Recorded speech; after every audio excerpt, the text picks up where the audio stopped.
વિદ્યાર્થીઓ, આગળ આપણે જે ક્વેશ્ચન શીખ્યા છીએ એના પછીનો એક ક્વેશ્ચન અહીંયા મૂક્યો છે. એ આ પ્રમાણે છે: પી અને ક્યુ એ ધન વાસ્તવિક સંખ્યા છે. સાથે શરત આપી છે પી square plus Q square equal 1. તો આપણે પી પ્લસ ક્યુની મહત્તમ કિંમત શોધવી છે. અને એ કિંમત શોધવા માટે મેં જુદી જુદી બે મેથડનો ઉપયોગ અહીંયા કર્યો છે. એક મેથડમાં ત્રિકોણમિતિનો ઉપયોગ છે અને બીજી મેથડમાં am greater than equal to gm નો ઉપયોગ છે. હવે પહેલી મેથડમાં શું છે તે જોઈએ. આપણે અહીંયા p square plus q square ઇઝિકલ two 1 શરત આપી છે. તેથી આપણે p અને q ના સ્થાને અનુક્રમે cos થીટા sin થીટા ધારી શકીએ. કેમ કે p બરાબર cos થીટા અને q બરાબર sin થીટા ધારીએ તો p square plus q square ઇઝિકલ two 1 શરતનું પાલન થશે. એટલે કે આપણે જે ધારીએ છીએ તે સુસંગત છે. હવે આપણે p પ્લસ q ની કિંમત શોધવી છે. તો p પ્લસ q બરાબર p ના સ્થાને cos થીટા, q ના સ્થાને sin થીટા મૂકીએ તો cos theta plus sin theta થશે. અને cos થીટા પ્લસ sin થીટાનો વિસ્તાર આપણે શોધી શકીએ છીએ. એવું સૂત્ર, ફોર્મ્યુલા આપણે ત્રિકોણમિતિમાં ભણ્યા છીએ, ટ્રિગોનોમેટ્રિકલ ફંક્શનમાં. f of theta equal a cos theta plus b sin theta એનો વિસ્તાર સવૃત અંતરાલ -r પ્લસ r, જ્યાં r બરાબર √a square plus b square. યાદ આવ્યું? આવા પ્રકારનું એક સૂત્ર અથવા આવા પ્રકારની ફોર્મ્યુલા આપણે ત્યાં ભણ્યા છીએ. હજી એકવાર બોલી જાઓ. f of theta equal a into cos theta plus b into sin theta એનો વિસ્તાર close interval -r plus r, જ્યાં r equal √a square plus b square. તો એનો અહીંયા ઉપયોગ કરીએ. cos થીટાનો સહગુણક a, sin થીટાનો સહગુણક b બંને 1 1 છે. તેથી cos થીટા પ્લસ sin થીટાનો મહત્તમ કિંમત √a square plus b square, એટલે કે r બરાબર √a square plus b square. તેથી square root 1 plus 1 equal square root 2 થશે. તેથી આપણે કહી શકીએ p પ્લસ q ની મહત્તમ કિંમત √2 મળશે આપને. બીજી રીત એને આમે વિચારી શકીએ. cos થીટા એટલે એકમ વર્તુળ પરના બિંદુનો એક્સ્યામ અને sin થીટા એટલે એકમ વર્તુળ પરના બિંદુનો વાહ્યામ. તો એકમ વર્તુળ ઉપર એવું બિંદુ શોધો કે જેના એક્સ્યામ અને વાહ્યામનો સરવાળો મહત્તમ થતો હોય. આવું બિંદુ આપને એકમ વર્તુળ ઉપર પ્રથમ ચરણમાં મળશે. એટલે કે થીટા ઇઝિકલ ટુ π/4 મળશે. થીટા ઇઝિકલ ટુ π/4 ને સંગત એકમ વર્તુળ ઉપર જે બિંદુ મળે તેના એક્સ્યામ અને વાહ્યામનો સરવાળો મહત્તમ થશે. તો થીટા ઇઝિકલ ટુ π/4 મૂકીએ તો આની કિંમત 1/√2, આની કિંમત 1/√2, સરવાળો કરીએ એટલે 2/√2 મળશે. અંશ અને છેદમાંથી વર્ગમૂળ 2 ઉડી જશે એટલે આપણે √2 મળશે. બરોબર? આ રીતે પણ વિચારી શકીએ, લઈ શકીએ. બીજી એક મેથડ આપી છે જેમાં આપણે આ ગુણધર્મનો ઉપયોગ કરવો છે. તો p પ્લસ q ના વર્ગથી શરૂઆત કરીએ તો આપણે એનું વિસ્તરણ p square plus q square plus 2p into q મળશે. પરંતુ આપણે કન્ડિશન આપી છે p square plus q square ઇઝિકલ two 1. તેથી આપણે 1 plus 2 into p into q મળશે. p ઇન્ટુ q ને આપણે આમ લખી શકીએ square root p square into q square. શા માટે? તો કે ધન છે એટલે એમ લખી શકાય. બરોબર? એટલે વર્ગનું વર્ગમૂળ આપણે, એટલે ટૂંકમાં square root p square into q square. હવે આ gm less than equal to am નો ઉપયોગ કરીએ. જે gm એટલે square root a into b less than equal to am એટલે a પ્લસ b અપોન 2 એનો અહીંયા ઉપયોગ કરીએ આ ગુણધર્મનો. તો p સ્ક્વેર એક સંખ્યા દર્શાવશે, q સ્ક્વેર બીજી સંખ્યા દર્શાવશે. તો આ નિયમ પ્રમાણે less than equal to p square plus q square upon 2 થશે. આ 2 કેન્સલ, p² પ્લસ q² ના સ્થાને 1 મૂકીએ કેમ કે આપણે શરત આપી છે, તેથી ઇક્વલ ટુ મળશે. એટલે કે p² plus q² less than or equal to 2 મળશે. એટલે કે p પ્લસ q ના સ્ક્વેર ની કિંમત મહત્તમ 2 મળશે. બંને બાજુ સ્ક્વેર રૂટ લઈએ તો p plus q less than equal to √2 મળશે. એટલે કે સ્ક્વેર રૂટ 2 મળશે. તેથી આપણે કહી શકીએ p પ્લસ q ની મહત્તમ કિંમત સ્ક્વેર રૂટ 2 થાય. આ બીજી રીતે પહેલામાં ત્રિકોણમિતિનો ઉપયોગ કર્યો છે અને બીજામાં આ gm less than equal to am ગુણધર્મનો ઉપયોગ કર્યો છે. એટલે બે રીતે આપણે એની મહત્તમ કિંમત શોધી શકીએ. તો આવા પ્રકારના જુદા જુદા પ્રશ્નો આપણે સમાંતર શ્રેણી, સમગુણોત્તર શ્રેણી, સમાંતર મધ્યક, સમગુણોત્તર મધ્યક, સમગુણોત્તર શ્રેણીના અનંત પદનો સરવાળો અને am greater than equal to gm એનો ઉપયોગ કરી શકાય તેવા પ્રકારના પ્રશ્નો આપણે લીધા.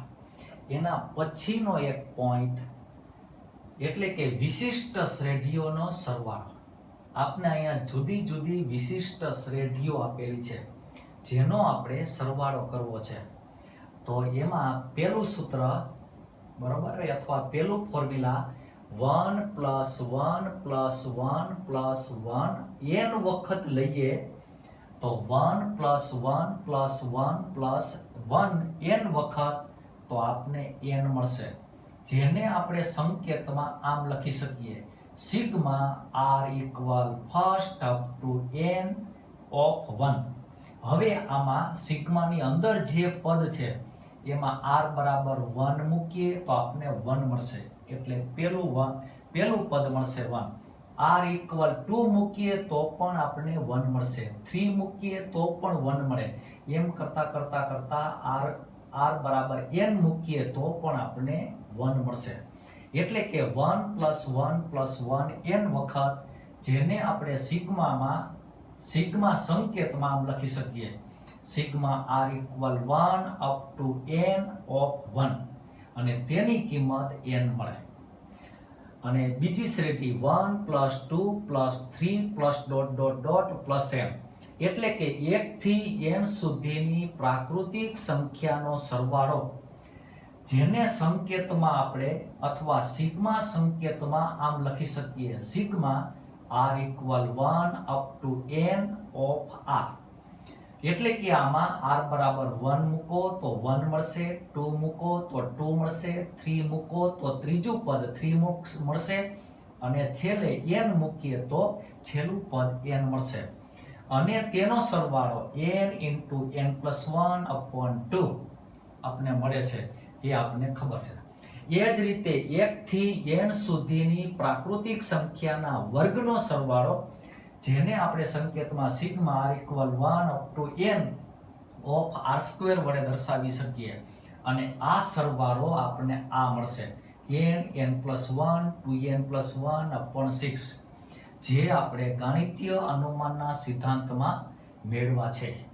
એ જ રીતે 1 થી n સુધીની પ્રાકૃતિક સંખ્યાના ઘનનો સરવાળો, જેને સંકેતમાં sigma r equal 1 up to n of r³ વડે દર્શાવી શકીએ. અને આ સરવાળો આપને મળશે n² into n plus 1² upon 4. એ જ રીતે 1 થી n સુધીની પ્રાકૃતિક સંખ્યાના ચતુર્થ ઘાતનો સરવાળો, જેને આપણે સંકેતમાં sigma r equal 1 up to n r⁴ વડે દર્શાવી શકીએ. અને આ સરવાળો આપણને આની મદદથી મળશે n plus 1 2n plus 1 3n² plus 3n minus 1 upon 30. આ સૂત્ર નંબર 2 3 4 5 એટલે કે સરવાળો 1 2 3 4.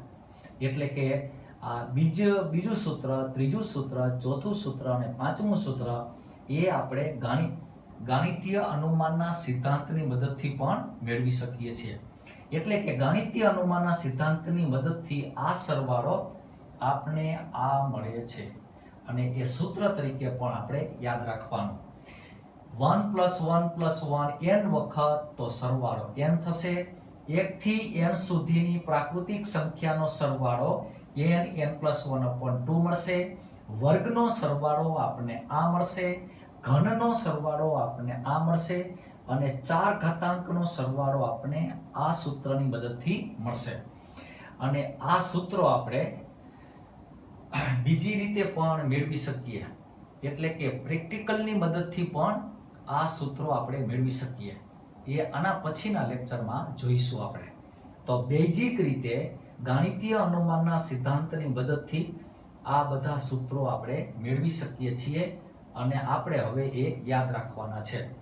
અને આગળ આપણે વાત કરી દીધી છે કે આવા પ્રકારના સૂત્રો આવે છે અને તે આપણે યાદે રાખ્યા છે. હવે એના પછીની એક શ્રેણી છે સમાંતર સમગુણોત્તર શ્રેણી, એટલે કે ત્રીજી શ્રેણી. આપણે ફક્ત સમાંતર શ્રેણી ભણ્યા છીએ, ફક્ત સમગુણોત્તર શ્રેણી ભણ્યા છીએ, પરંતુ સમાંતર સમગુણોત્તર મિક્સ શ્રેણી એ અહીંયા ત્રીજી શ્રેણી છે, જેને આપણે એરિથમેટિક જીઓમેટ્રિક પ્રોગ્રેશન કહીએ છીએ. એટલે કે જે શ્રેણીના પદમાં સમાંતર અને સમગુણોત્તર શ્રેણીના પદ એકબીજા સાથે ગુણાકારમાં મિશ્રિત થયેલા હોય તો તેવા પ્રકારની શ્રેણીને સમાંતર સમગુણોત્તર શ્રેણી કહે છે. એટલે કે જે શ્રેણીના દરેક પદમાં સમાંતર અને સમગુણોત્તર શ્રેણીનું પદ એકબીજા સાથે ગુણાકારમાં હોય તો તેવા પ્રકારની શ્રેણી એટલે સમાંતર સમગુણોત્તર શ્રેણી. હવે તે શ્રેણીનો ઉપયોગ થઈ શકે એવા પ્રકારનો એક ક્વેશ્ચન અહીંયા મૂક્યો છે. તો ક્વેશ્ચન આ પ્રમાણે છે, અહીંયા વિકલ્પ આપણે આપ્યા નથી. 1 + 2 × 2 + 3 × 2² + 4 × 2³ +... 100 × 299 એ સરવાળાની આપણે કિંમત શોધવી છે.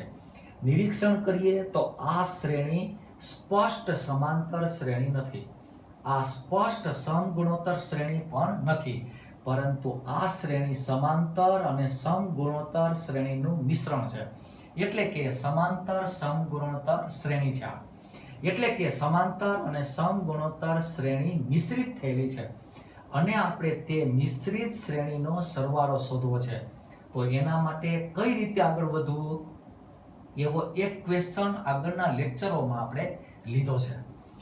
અહીંયા ફરીથી એ રિપીટેશન કરીએ અથવા તો ફરીથી તે રીતનું રિપીટેશન કરીએ તો આવું કંઈક થશે. આ સરવાળાને આપણે s વડે ધારીએ તો s ઇક્વલ આપણે આવું કંઈક મળશે. હવે આ જે સમાંતર સમગુણોત્તર શ્રેણી છે એમાં જે સમગુણોત્તર શ્રેણી છે તેનો સામાન્ય ગુણોત્તર શોધો. તો આમાં જે સમગુણોત્તર શ્રેણી છે તેનો સામાન્ય ગુણોત્તર 2 થશે. તો તમારે આ સમીકરણની બંને બાજુ સામાન્ય ગુણોત્તર વડે ગુણવાના. એટલે ડાબી બાજુ 2 × s આવશે, જમણી બાજુ પહેલું પદ 2 આવશે, બીજું પદ 2 × 2² થશે, ત્રીજું પદ 3 × 2³ થશે. આ જ રીતે છેલ્લે સુધી આગળ વધી શકશું. હવે પહેલા ઇક્વેશનમાંથી બીજું ઇક્વેશન બાદ કરો એટલે ડાબી બાજુએ -s આવશે. જમણી બાજુ આગળ આપણે કીધું તો એ પ્રમાણે ક્રોસમાં બાદબાકી કરવાની છે. તો પહેલું પદ 1 આવશે, બીજું પદ આમાંથી આ બાદ કરીએ એટલે આપણને 2 મળશે, ત્રીજું પદ આમાંથી આ બાદ કરીએ એટલે 2² મળશે. એ જ રીતે 2³ મળશે. આગળ વધતા વધતા વધતા આ છેલ્લું પદ એની આગળના પદ સાથે બાદ કરશું એટલે આપણે 299 ઘાતાંક મળશે, એટલે કે 299 મળશે. અને આ છેલ્લું પદ એ બાદબાકી સ્વરૂપે રહેશે, એટલે કે -100 × 200 થશે. તો આપણે પહેલા સમીકરણમાંથી બીજું સમીકરણ બાદ કરવાનું છે, પણ જમણી બાજુએ તમારે ક્રોસમાં બાદબાકી કરવાની છે. એટલે પહેલા સમીકરણનું પહેલું પદ એમનામ રહેશે, બીજામાંથી પહેલું બાદ, ત્રીજામાંથી બીજું બાદ, ચોથામાંથી ત્રીજું બાદ ... અને છેલ્લામાંથી છેલ્લેથી આગળનું પદ બાદ. તો બીજા સમીકરણમાં છેલ્લું પદ તમને રહેશે અને એની નિશાની માઈનસ રહેશે. તો હવે અહીંયા જે બાદબાકી કર્યું તો ડાબી બાજુ માઇનસ s, જમણી બાજુ 1 + 2 + 2 square + 2 cube + dot dot dot + 2^99 એ સમગુણોત્તર શ્રેણીના પદ થશે અને છેલ્લું પદ એ એના કરતા ભિન્ન રહેશે, એ આપણે જુદું રાખવાનું છે. તો અહીંયા પહેલું પદ 1, બીજું પદ 2 ની 1 ઘાતાંક, પછી 2 ની 2 ઘાતાંક, એમ કરતા કરતા 2 ની 99 ઘાતાંક. તો આ સમગુણોત્તર શ્રેણી દર્શાવે છે અને તે સમગુણોત્તર શ્રેણીમાં અહીંયા સુધી છેલ્લું પદ બાકી રહેશે. આ પહેલું પદ a = 1 થશે, સામાન્ય ગુણોત્તર r = 2 થશે અને પદની સંખ્યા 100 થશે, કેમ કે અહીંયા 2 ની 0 ઘાતાંક બને, 2 ની 1 ઘાતાંક અને છેલ્લે 2 ની 99 ઘાતાંક એટલે 100 પદ આવશે. તો સૂત્ર a (r(n-1/r-1) એના સ્થાને 1 મૂકો, r ના સ્થાને 2 મૂકો, n ના સ્થાને 100 મૂકો એટલે આ રીતે સરવાળો મળશે અને છેલ્લું પદ -100 × 2^100 થશે. તો હવે માઈનસ નિશાની જમણી બાજુ આપી દઈએ તો આની નિશાની પ્લસ થશે, છેદમાં 1 આવશે એટલે કે છેદ તો 1 થઈ જશે. તો આ પદની નિશાની માઈનસ થશે એટલે કે -2^100 અને આ આવશે પ્લસ 100 × 2^100. તો 100 × 2^100 માંથી 2^100 બાદ કરીએ એટલે 99 × 2^100 રહેશે અને નિશાની માઈનસ આપીએ એટલે આ આવશે માઈનસ માઈનસ પ્લસ એટલે +1 થશે. આ રીતે આપણે સરવાળો મળશે. એટલે કે જ્યારે સમાંતર અને સમગુણોત્તર શ્રેણી મિશ્રિત થયેલી હોય, એટલે કે આપેલી શ્રેણી સમાંતર સમગુણોત્તર શ્રેણી હોય અને તમારે એનો સરવાળો શોધવો છે, તો તમારે આ સરવાળાને s વડે ધારો, પછી બંને બાજુ સામાન્ય ગુણોત્તર વડે ગુણો, 1 માંથી 2 બાદ કરો એટલે જમણી બાજુ તમને સમગુણોત્તર શ્રેણી મળશે. એમાંથી એકાદું પદ એવું હશે કે જે સમગુણોત્તર શ્રેણીમાં નહીં આવતું હોય તો એ તમારે ભિન્ન પદને અલગ રાખવાનું, બાકીના પદનો સરવાળો કરવાનો. એ રીતે તમને સ્પષ્ટ દરેક પદનો એટલે કે તમામ પદનો સરવાળો મળી જશે. તો આ રીતે આપણે સમાંતર સમગુણોત્તર શ્રેણીનો સરવાળો શોધી શકીએ. આના જેવા જ કેટલાક પ્રશ્નો આપણે આગળ શીખીશું. તો આ થઈ ત્રીજી શ્રેણી અને એની સાથે સાથે વિશિષ્ટ શ્રેણીઓનો સરવાળો. ટૂંકમાં આપણે આને આમ કહીશું: σ1, σr, σr², σr³, σr4. વિસંગતતાને અવકાશ ન હોય તો આપણે એ સંકેતને આમે લખી શકશું: σ1, σn, σn², σn3, σn4. આ બધા સરવાળા આપણે આ સૂત્રની રીતે યાદ રાખીશું અથવા સૂત્રથી મળે છે. આ સૂત્રો બધા આપણે યાદ રાખીશું. અસ્તુ. હવે આપણે જે ગુણોત્તર મધ્યક અથવા તો બે સંખ્યાનો ગુણોત્તર મધ્યક, જેને આપણે સમગુણોત્તર મધ્યક કહીએ છીએ, એ શોધવા માટેનું સૂત્ર √a × b છે અને તે આપણે બેઝિક રીતે શોધી શકીએ છીએ.